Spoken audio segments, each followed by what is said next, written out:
The Prophecy of Isaiah. This is presentation number 1, and I've entitled this Introduction.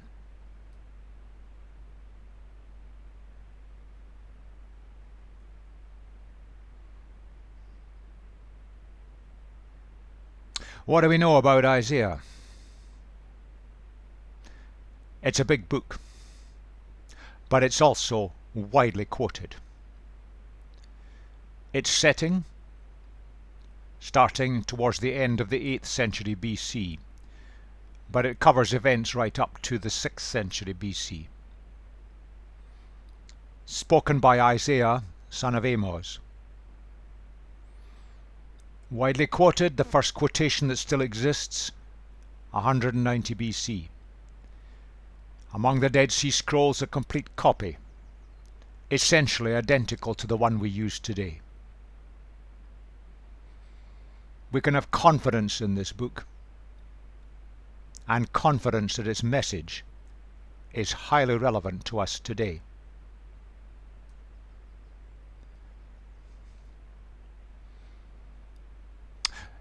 It is set in a period of warring empires,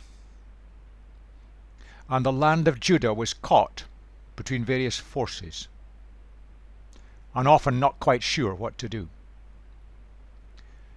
But the land of Judah was riddled with social exploitation, where the rich got richer, and they manipulated the system for their benefit. Isaiah lists the kings that were during his time. The good king Uzziah, also you'll find his name as Azariah in the Old Testament. High places are old Canaanite worship centres in the hills amongst the trees, where various dreadful practices took place. One of the great warring empires, Assyria, at the time was fairly quiet. But things started to get more difficult with the coming of the Emperor Tiglath-Pileser, a great army commander. Ahaz didn't know what to do, so he paid protection money, but he still lost out. His son Hezekiah was prepared to listen. Samaria, the capital of the northern kingdom, had fallen, and Hezekiah tried to buy his way out of trouble. In the process, a lot of the richness of the temple was lost, and Jerusalem was only just spared in 701 BC. But his son was thoroughly evil, and in a sense that sealed the destiny for God's people. And in due time, the land was sacked, Jerusalem burnt down, the nation destroyed, and many were taken into captivity. That's the context and the setting of this great book. There's a map of the area. You can see Nineveh and Ashur, Ashur which gave its name to the Assyrians, though they moved their capital to Nineveh. A large empire, and under various powerful leaders, ever trying to expand and conquer and take over nations round about. But there was also the Empire of Babylon, and the Assyrians pushed the Babylonians back and took over for a while. The Babylonians came back at them. There was continual strife between the two. The Egyptian Empire, much less powerful now, and of limited influence. But caught between the empires were the lands of Israel and Judah, God's people, sadly divided and sometimes squabbling and arguing with each other. But much of the area was just simply desert. So if Assyria was going to expand, the mountains to the north were a hindrance, so it was going to go towards the west and then head south. So you ended up with expansion beginning to be seen. And the expansion was resisted by the Babylonian Empire, and eventually the Babylonian Empire took it all over. But in the process, the Assyrians started to move south. Israel was caught first. Judah was under threat. Isaiah, based in Jerusalem, he was speaking into that situation. Period of political expansion. A highly trained army, because it was a conscript army. They have no shortage of manpower. But they developed a section for engineering. And they developed very advanced weapons. Their technologies were superior to all the nations round about. They'd moved into the Iron Age, whereas many of the other nations were still coming out of the Bronze Age. But their characteristic was terrorizing cruelty. That when they conquered an area, conquering a town or a city, they killed every single person there. They beheaded them. Then they piled up all the heads outside, a declaration of their superiority. They used torture, brutality, cruelty. They terrorized people. But the Babylonians were also trying to expand. For much of Isaiah's time, the Assyrians were in the dominance, but Isaiah saw the Babylonians were the greater threat in the long run. But in the end of the day, what were the people of Judah to do? They were a tiny nation. Their technologies were backward. There's no way they could resist this onslaught. What were they to do? Isaiah spoke into that situation. Let's look at the period of time. The northern land of Israel, the southern land of Judah, and then of course the Assyrian Empire. Series of kings. Universally not good people. And they led the country astray. It lost its way spiritually. It lost its way socially. It lost its way ethically and morally. And in due time, they lost out. The Assyrians came, flattened them, destroyed Samaria, took the people into captivity. The people of God were gone. How was Judah to react to that? Under good kings Uzziah and Jotham, relative peace. But Assyria was starting to raise its head. Ahaz didn't know what to do. Hezekiah came back a bit, but Manasseh took it all apart. You can summarize it this way. Uzziah had a time of peace. Jotham's short reign. Ahaz, a weak man, uncertain. He didn't know what to do. Hezekiah also lacked confidence, but he had the great willingness to listen to Isaiah and to do what Isaiah advised. But Manasseh in due time was completely evil. And you can see the picture of Assyria in the middle of this. The great leader Tiglath-Pileser III, an army commander of enormous skill, with a long period of supremacy. Each of these people were good army commanders, skillful. Always took them a few years to consolidate their position back home. Then they started expanding Assyria yet again. What were the people of Judah to do against that onslaught? When we look at the prophecy of Isaiah, there's an area of controversy. Was it written by one person or by three or more?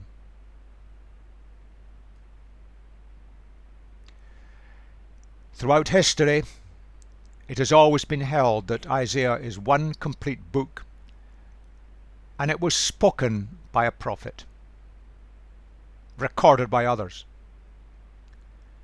But in the 19th century, they started to move to see it as at least 3 books. It was divided up that way, in that the 3 sections there seemed to be somewhat different. So people made the assumption that there were 3 authors. There was a further complication that the latter 2 parts moved into periods that were after the lifetime of Isaiah. And people who didn't like the idea of prophecy, speaking of the future, tried to place them much later. Let's look at the evidence for these two viewpoints. But before we do it, we've got to understand what prophecy is all about, because this is greatly misunderstood. There's perhaps the clearest and simplest description. A man or a woman speaks the mind of God into the context of some situation. It's spoken. God guides them to understand something of how he sees it, what's going on under the radar. Speaking the mind of God. There's another description, rather similar. A man or a woman starts to understand, not intellectually but spiritually. Understand what's happening, the context, and what's going to lead to, but seeing it from the perspective of God, not a human perspective. And prophets spoke. Others wrote it down.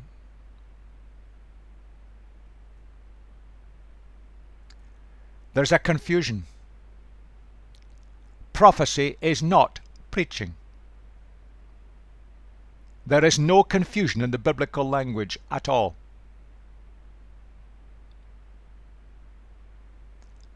This is an invention to think they're the same.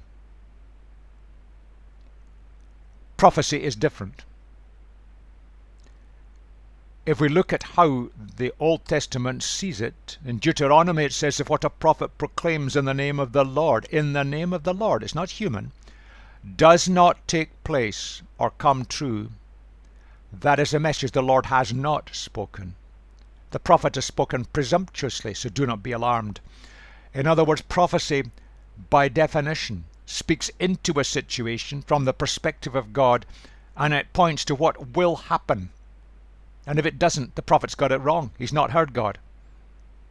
So there's a warning. You can detect the true prophet because it comes true.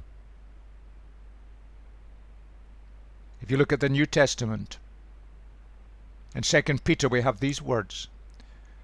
You must understand that no prophecy of Scripture, and he's referring back to the Old Testament, no prophecy of Scripture came about by the prophet's own interpretation of things. This is not a human ability. This is not an intellectual ability. It's not being clever. For prophecy never had its origin in the human will. Makes it quite clear. But prophets, though human, spoke from God as they were carried along by the Holy Spirit. A very beautiful, easy, straightforward description. Men and women were hearing what God was saying in a situation, its meaning, its context, and pointing to what was going to happen so that people could be guided as to how to react. That's prophecy. Now just carry that in mind as we look at some of the evidence. Not opinion, evidence. On the left, those who argue for multiple authorship. On the right, those who argue for one. Multiple authors have pointed out there's a change of tone between the three sections. Change of emphasis.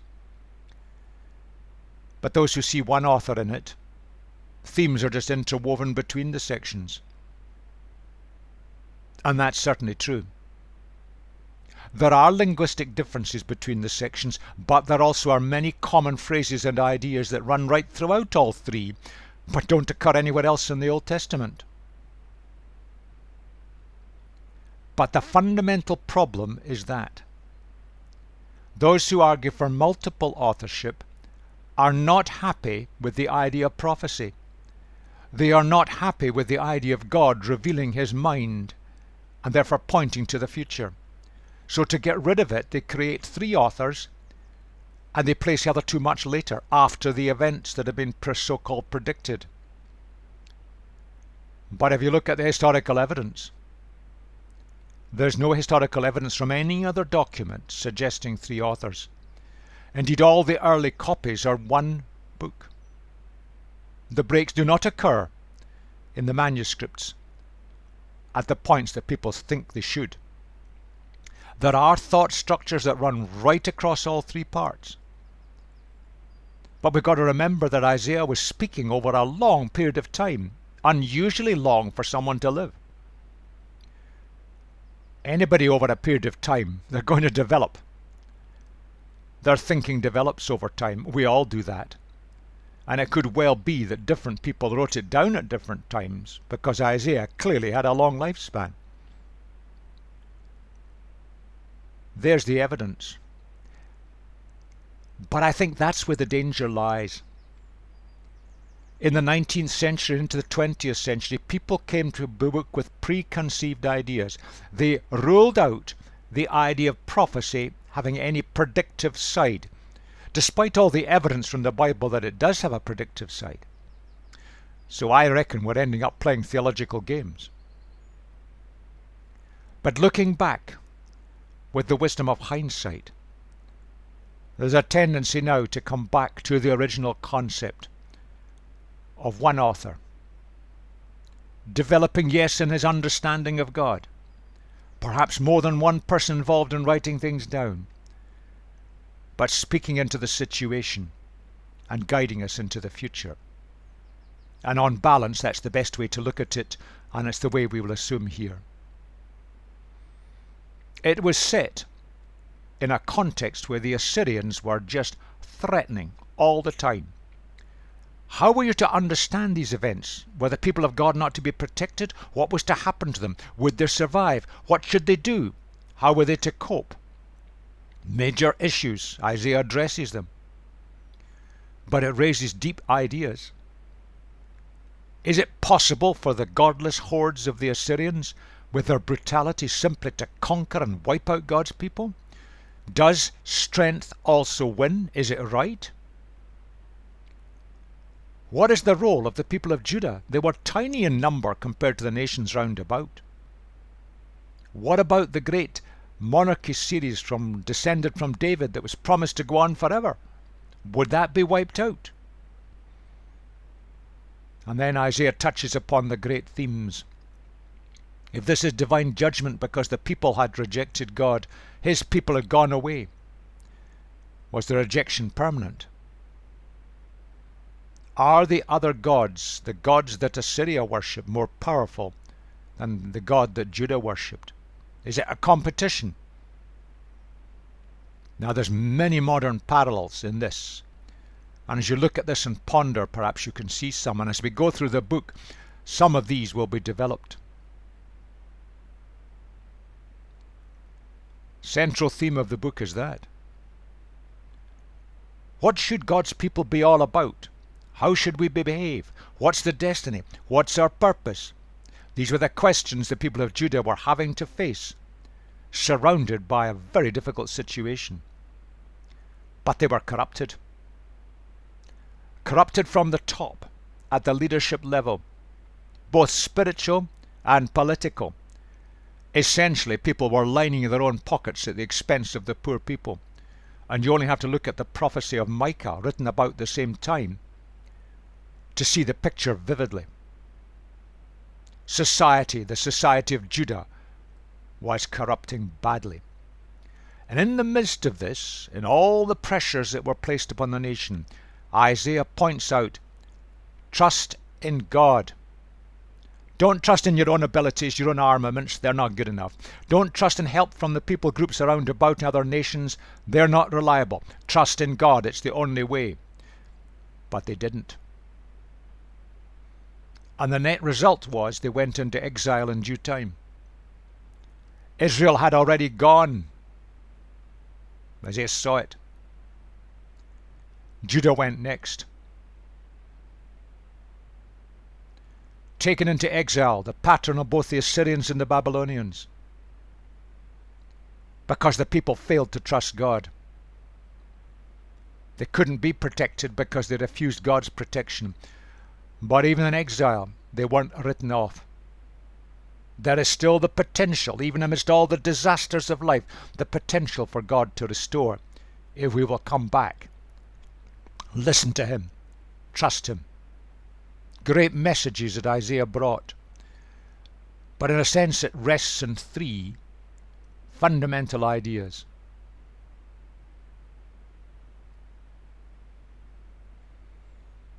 The nation was corrupted. It was in a dreadful strait.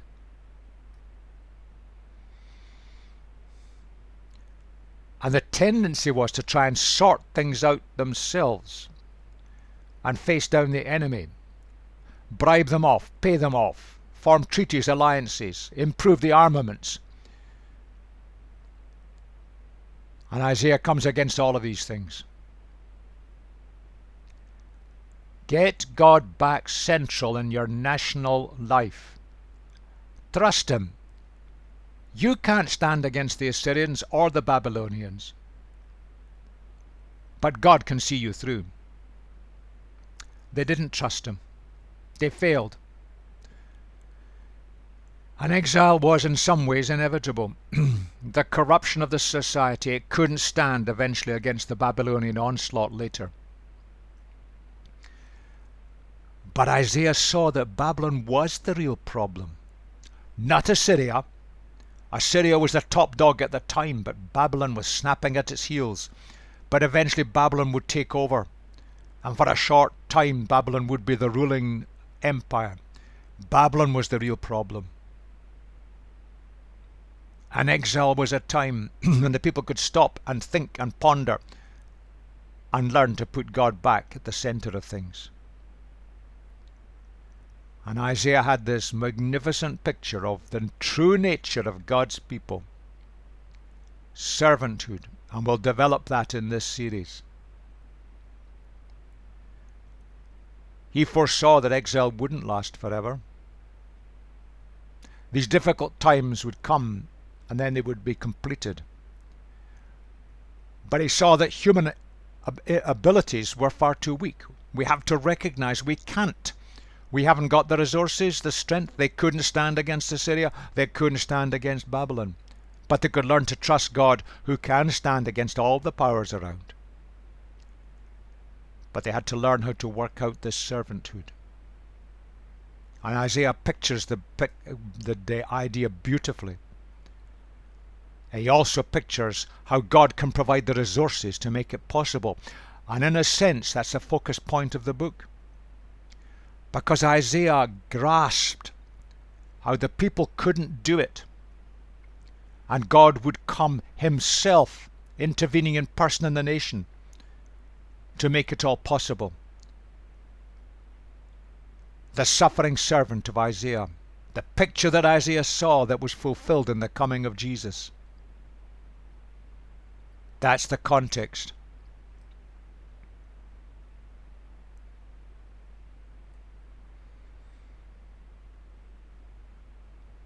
Fundamentally, Isaiah was working at a spiritual level. He understood things spiritually. He saw the true spiritual state of the nation. He wasn't fooled by the superficiality. He understood the nature of the threats that were attacking the nation. He saw the key. He tried to proclaim it. Some listened, some didn't. He saw the failure of the leadership of his people. He understood it. But he also saw the greater threat of the future coming from Babylon. He saw the inevitability, when the people wouldn't trust God, the inevitability of exile. But he also saw through that the possibility of restoration. And in all of this, he saw the way that God would intervene in the short run and in the long run through Jesus. Seeing the true nature of servanthood, the destiny of the people of God, and a potential glorious future. He saw this spiritually. Now let me just change this very slightly. We need to understand spiritually. If we look at the culture and the state of Western Europe, at times we can despair. The onslaught upon the people of God is growing incessantly, and we're weak, declining, and we're in a mess. We have messed up good and proper. We need to understand the spiritual state. We need to understand the centrality of putting our trust in God. We need to recognize the real threats. We have to recognize the inevitability that we could be, as it were, put in a box. And recognize the true destiny of God's people through servanthood. There are great messages for our culture today for the people of God. Let's ponder these. And as we go through this book, so much set in a culture and context is very different from today. Let's see how this applies today. The same principles are true today that were true in Isaiah's day. Let's not try to work it out. Let's not try to solve our own problems. Let's not try to be clever. Let's seek the Lord and trust Him and understand things spiritually and put our house in order for a potentially glorious future. There's a great message from this book for us.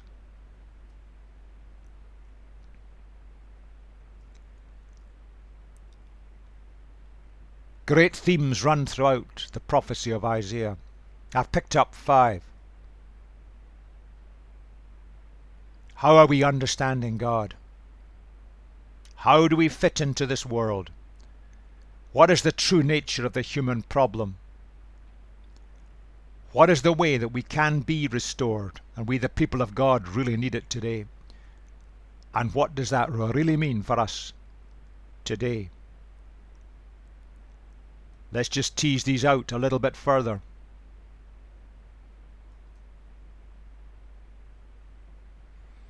What Isaiah grasped, magnificent picture. God is not a superman, the kind of God that's been created by other religions. God is completely beyond us and different. But what Isaiah also saw, that God's utter, total purity. Yet at the same time, the mighty God of the universe, who made everything, and who separates from us and from His universe, and who has ethical and moral purity, He's willing to come and to stoop down and help us human beings in the mess that we're in. He's in control. The events of history move forward, but God knows where it's going. And Isaiah saw the utter folly of trying to center our lives in anything other than God. And if you stop and ponder for a minute, the God who made the entire universe and who made humanity, who understands us better than we understand ourselves, how stupid it is to try and run things in contradiction to the way He made us. God created us, and He created us in a world. Today we humans, we think we're so clever. We can solve all our problems and work things out.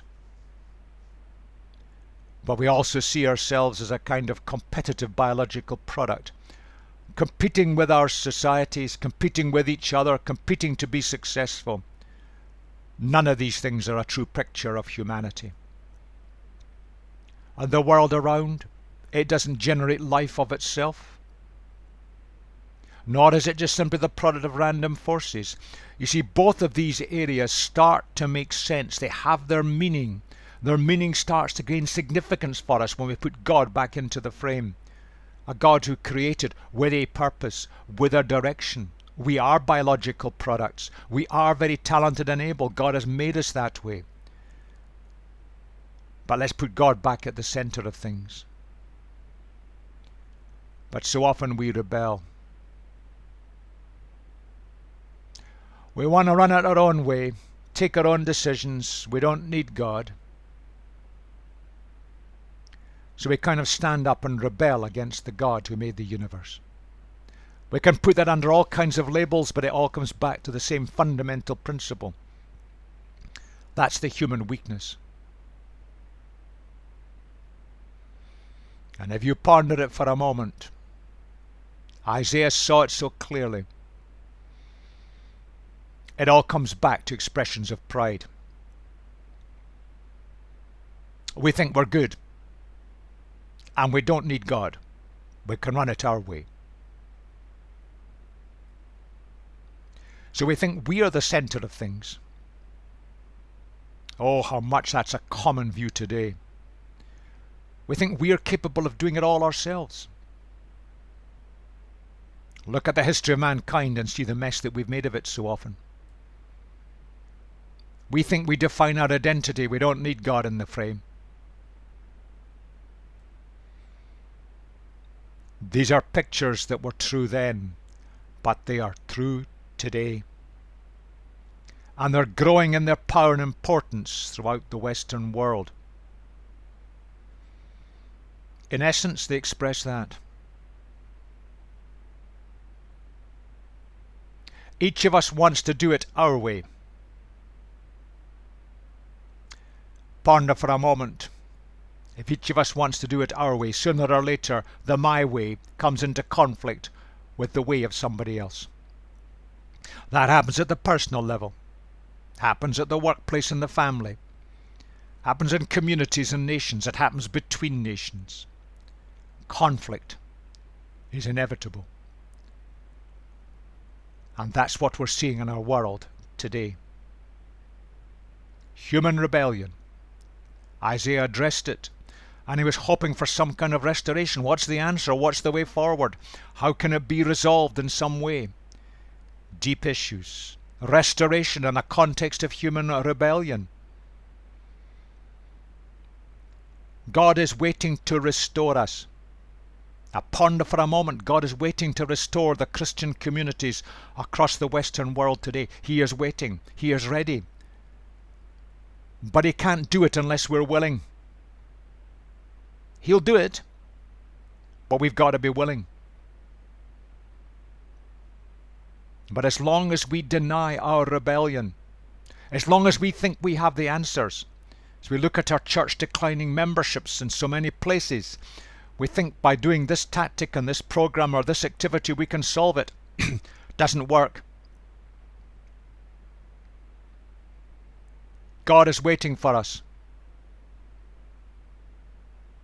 But we've got to recognize the reality of the situation and what's against us. And if we don't respond, God will come and put things right. We call that judgment. It's a negative word, but the word is not negative in the original language. In essence, it means God coming to put things right. And it can be painful. But it's got a kind of inevitability about it. But out of that can come the restoration. That's what Isaiah saw. God was waiting for the people of Judah to put their house in order, particularly the leadership. So often they failed to do it and deliberately went their own way against the ways of God. It was inevitable they'll be overrun by Babylon in due time. But out of that exile, God came to restore a people. And the people that he restored, despite all their problems from that nation, Jesus was born. Isaiah was grasping the mind of God in the context of the threats facing the nation. And servanthood, this is a very deep thought. God's way to reach humanity. Isaiah started to grasp it. He saw its significance. He saw its nature. That's where it starts. As long as we think we can, we can't.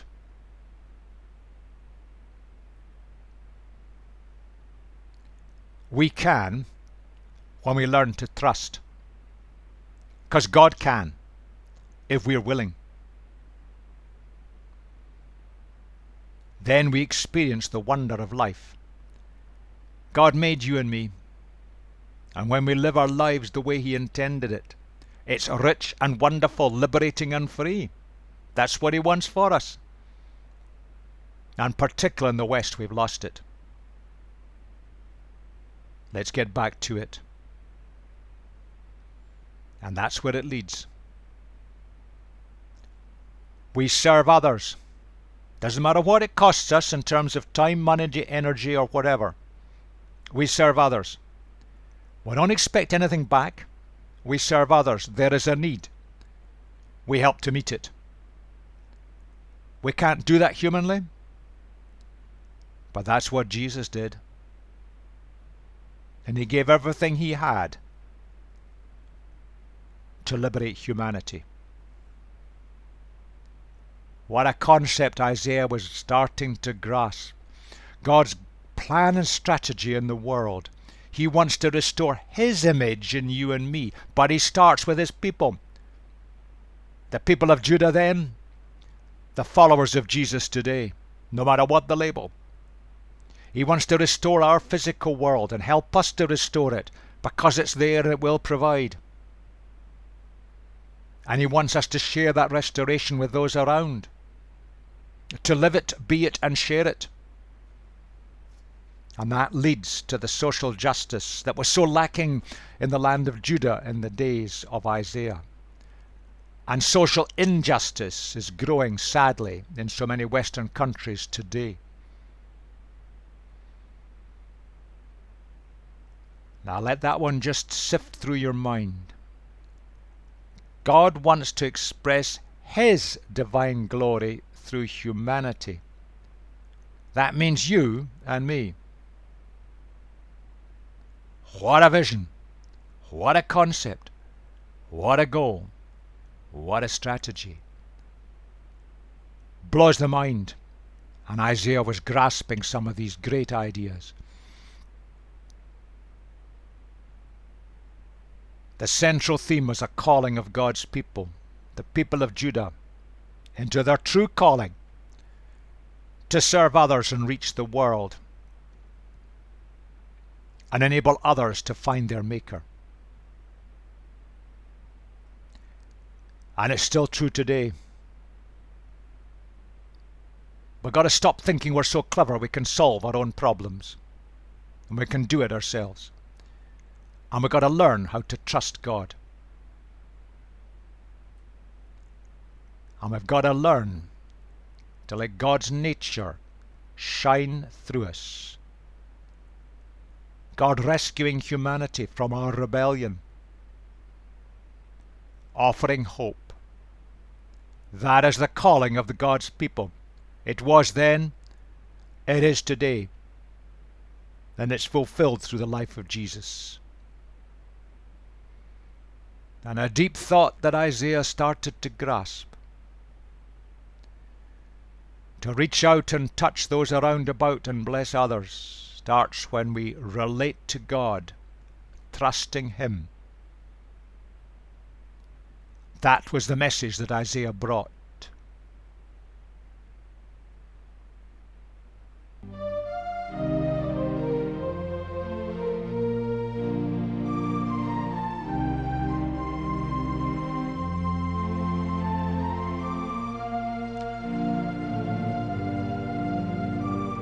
In the next part, Isaiah presents to us a picture of failure.